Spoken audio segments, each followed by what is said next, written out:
Shavua Tov, Shalom. Welcome to our Israel Brief community and family, because we really are a family here at the Israel Brief. I am Rolene Marks. This is the Israel Brief, where we bring you those top stories making headlines here in Israel. We do it every Monday to Thursday, and as always, we are brought to you by Lay of the Land. Lay of the Land is your first stop for premier content about Israel. All you have to do is visit our website at www.layoftheland.online for a collection of articles and opinions from writers all around the world. That is your non-stop shop for anything you want to know about Israel. So let's take a look at today's top stories. A very, very solemn day here in Israel. It is Yom Hashoa, Holocaust Memorial Martyrs and Heroes Day. It is a day that Israel commemorates the over 6 million Jews that were marked for and exterminated by the Nazis and their collaborators. The day coincides with the start of the Warsaw Ghetto Uprising. Now, I know that there is an International Day of Holocaust Remembrance that takes place on the 27th of January every year. That coincides with the Red Army's liberation of the Auschwitz death camp.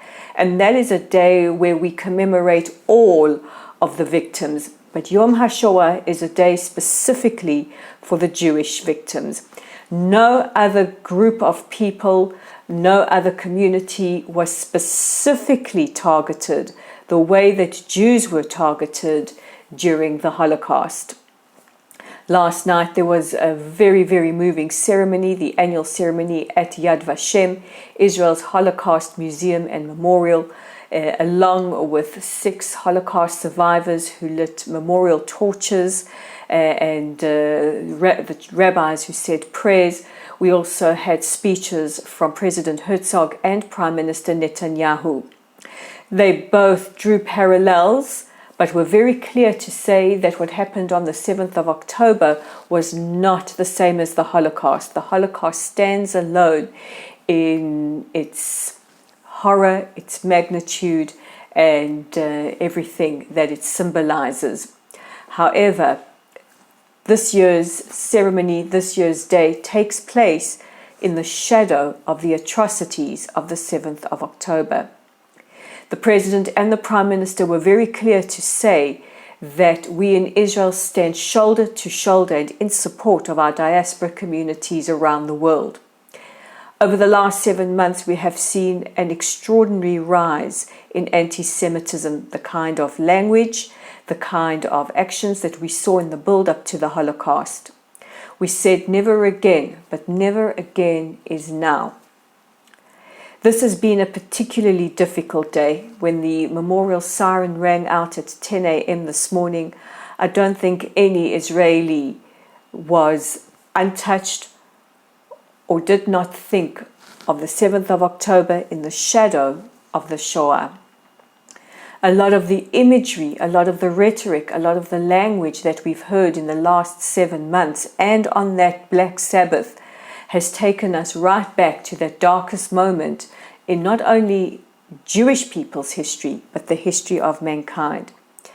Those horrific but familiar images of Jews being burnt, Jews being herded onto the back of trucks and taken, God only knows where.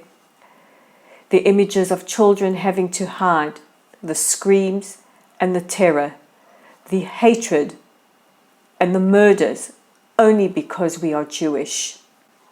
When we look at campuses around the world and we see the kind of rhetoric saying Zionists have no place, I just want to remind anybody who doesn't know what a Zionist is. Zionism is the national liberation movement of the Jewish people. It is a belief that the Jews have a right to live in our ancestral homeland, the land of Israel, now the state of Israel. It is no more and no less than that. It is the right of Jewish people to have peoplehood, self-determination, and to deny us that is blatant racism.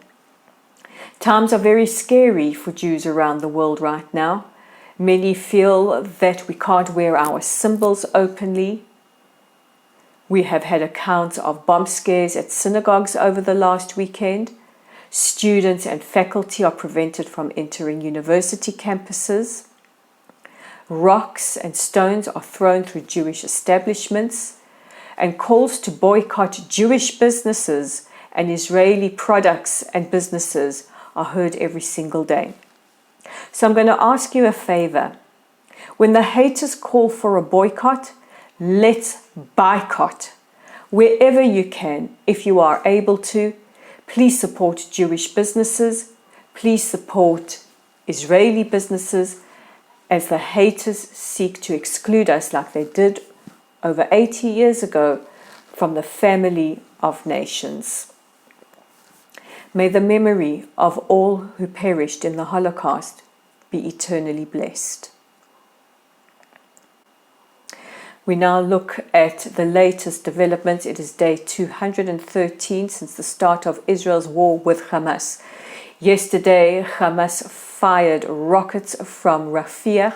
This is the area, a part of the Gaza Strip, where there is an impending incursion, an impending military incursion. Hamas terrorists fired these rockets very close to an UNRWA shelter for civilians, which is proof that Hamas used the civilian population in Gaza as human shields. Now, they fired rockets, at least 11 rockets, towards the Kerem Shalom crossing, damaging the crossing and injuring 11 soldiers. 4 of them have died. So they've killed 4 soldiers as a result of these rocket attacks. But what makes this also particularly disingenuous is that Hamas have fired towards the humanitarian crossing, therefore impeding the transfer of humanitarian aid from Israel's side of the border into Gaza. So anyone who says that Israel is not allowing in humanitarian aid is blatantly lying, and I speak to you directly, Alexandria Ocasio-Cortez, who tweeted out earlier today that Israel is denying humanitarian aid. We have proof that not only did Hamas kill 4 Israelis, 4 soldiers, but they are responsible for impeding the distribution and the entrance of humanitarian aid.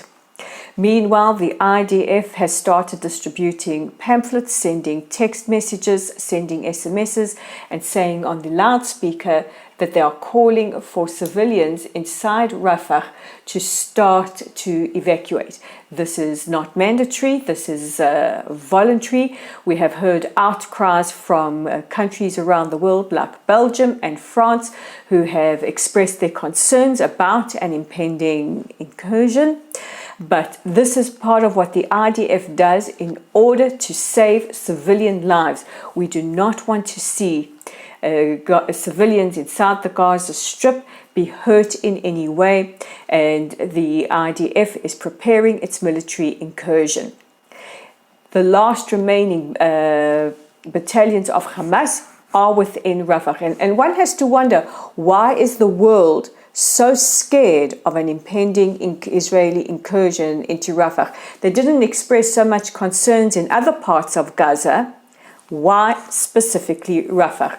Meanwhile, earlier today, Palestinians have reported that the Rafah crossing into Egypt, this is where humanitarian aid comes in from Egypt, is closed and blocked off with concrete. An Israeli official is reported to have told media earlier today that if Hamas accepts a deal to release the hostages, the impending military incursion into Rafah can be stopped. We have been speaking a bit about Al Jazeera. Al Jazeera is the Qatar-owned broadcaster, or as many of us feel in Israel, it is just a propaganda arm of a terror organization, Hamas. Last week, the Israeli Supreme Court gave the approval for Al Jazeera to be shuttered in Israel. The Minister of Communications, Minister Karhi, has called Al Jazeera a well-oiled incitement machine. The Al Jazeera network, which operates out of Doha in Qatar, has not only repeatedly denied the atrocities of the 7th of October, but has repeatedly denied the Holocaust as well. Now, the Mossad and the Shin Bet chiefs have expressed their concerns, saying that perhaps this was an idea that was not so prudent, that this could jeopardize hostage talks. Qatar remains a very important partner in helping to broker a hostage release deal. Meanwhile, police were spotted earlier today and yesterday removing the Al Jazeera equipment from their offices. And finally, we haven't been speaking about the situation in the north nearly enough, and we have seen a significant escalation in the last couple of days. Yesterday, Hezbollah claimed responsibility for firing at least 60 rockets towards Israeli communities. At least 16 of those rockets were Katyusha shot, which injured 3 Israelis.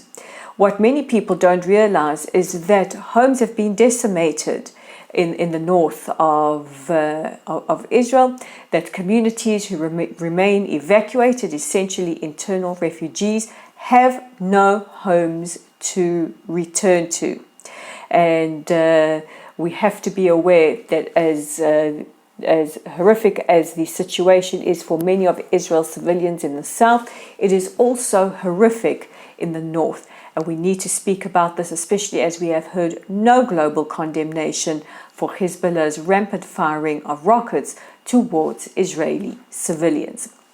That brings me to the end of today's edition of the Israel Brief. A few apologies for the light. It doesn't seem to be working so well today, so the light has been intermittent. Apologies for that slight technical glitch. We'll sort that out. But don't forget to check out our website at www.layoftheland.online. Our Facebook community, as always, is at Lottel's site. Our YouTube channel is right here at the Israel Brief. If you like us, please consider hitting that red subscribe button. And we're on X at layoftheland5. Guys, I'm Rolene Marks.